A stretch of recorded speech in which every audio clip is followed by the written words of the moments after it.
What's up guys, welcome back to the channel. If this is your first time here, please watch my other videos and consider subscribing if you like the content. If it's not your first time here, welcome back and thanks for clicking. Today's video is going to be about the #1 sales motto or philosophy that I've followed that's made me more money than any other sales motto. Here it is guys, I'm just going to start with it on the video.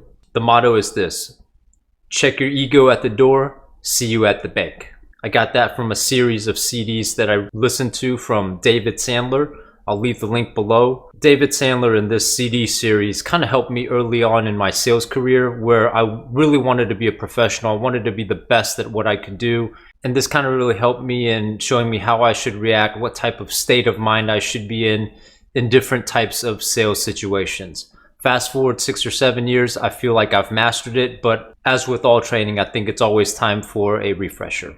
Check your ego at the door, see you at the bank. What does this mean?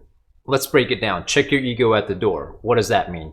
I think on the surface, it means exactly what you would think it means. Sacrifice yourself being right for the greater good of making the sale, right? In a sales call type of situation, that's what it means. When you dive deeper into the motto, I think it means a little bit more. It means you doing the things that you think you shouldn't have to do for the greater good. For example, appeasing the customer or appeasing the other party, making them feel good, telling them how good of a job that they did, reinforcing all of the positives of what they do every day. I had a manager once give me the analogy of nurturing that child. Why ego comes into it is you feel like as a professional, as an adult, you shouldn't have to do that. If you take it a step further, you shouldn't have to do that, especially if you didn't do anything wrong. But back to the motto, check your ego at the door, right? If you're leaving ego out of this, then that means you're going to do whatever you have to do to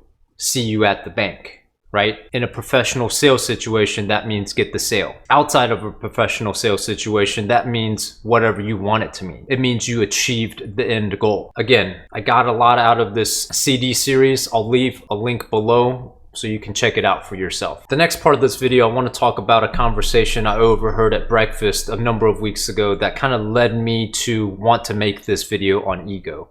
Basically, I was having breakfast and a couple of guys next to me were talking about an experience that they had on the job. One of the guys was obviously newer, the other guy was probably in that position for a long time. I don't know what they did. It seemed like some sort of manual labor work that required some travel, because the young guy was talking about going to a new job site, doing some work, and the co-workers at this new job site talking to him a certain kind of way and trying him and acting like he didn't know what he was doing. As this young guy was describing the story, he was getting visibly upset, and the only thing I could think to myself was, man, I wish this guy could see long term, right? This guy was probably about 25 years old, new to his job, and at that level, when you're trying to make a name for yourself, you have to check your ego at the door, see you at the bank. Guys, at that level, you have to assume that everything you do is a job interview. Every job site you go on, every task that you do, however remedial it might seem to you, is a stepping stone to get to that next level. So no matter who's right, who's wrong,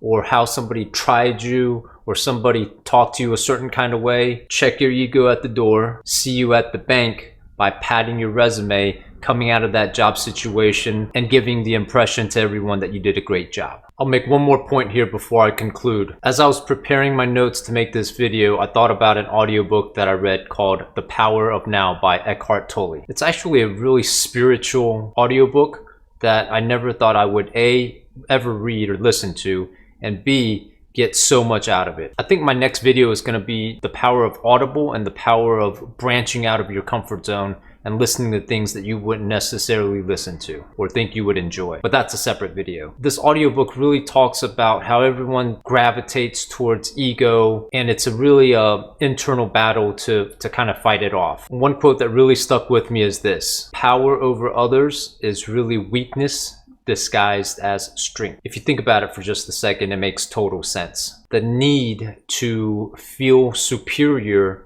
over others, that personal feeling and that personal need, is in essence a weakness. A person that doesn't have that need, doesn't have that ego, really is the person in a place of peace or power. In conclusion, I think I would just challenge you to do a couple different things. Number one, consider listening to the Sandler Sales CDs if you are a sales professional. And number two, whether or not you're a sales professional, consider listening to The Power of Now. I'll leave the link below. What I found is, obviously, I've used it to help me make a little bit more money, which is the title of the video, but really the power of checking your ego has helped me improve my relationships, has helped me make friends, has helped me become more of a people person, and at the end of the day, really helped maximize my lifestyle. Guys, I hope you liked this video. As always, please like the video and consider subscribing to the channel. It really helps me out. If you have any comments or suggestions, definitely put them in the comment section down below. I get a lot of feedback from things that you guys write. With that, thanks so much for watching, and until next time.